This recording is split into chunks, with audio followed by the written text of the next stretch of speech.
کبھی مایوس نہ ہونا اللہ سے کہ میں اتنے گناہ کرتا ہوں، اللہ کیسے معاف کرے گا؟ اللہ بڑا کرے، اللہ تھانے دار نہیں ہے، مہربان ہے، دوست ہے۔ اللہ تعالیٰ خوش ہوتے ہیں، اللہ انتظار کریں، فَفِرُّوا إِلَى اللَّهِ، واپس آ جاؤ اللہ تعالیٰ کے پاس، کب تک دور آؤ گے؟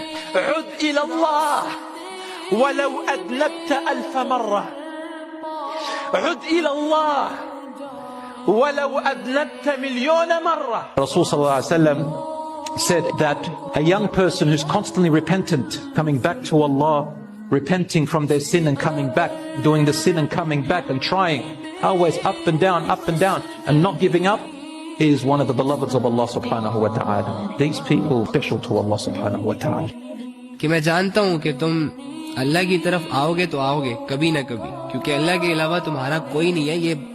یہ بات بہت جلد تمہیں ریئلائز ہونے والی ہے، لیکن ہو سکتا ہے اس میں سال ہو، 2 سال ہو، 3 سال ہو، 4 سال ہو، اس کے بعد آنا تو تم نے اللہ ہی کے پاس ہے۔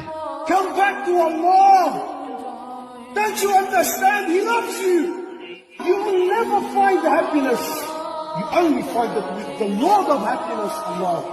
تمہارا آنسو نکلے نہ نکلے، ایک ہائے مجھے کہہ کے کہہ دینا، ہائے اللہ مجھے معاف کر۔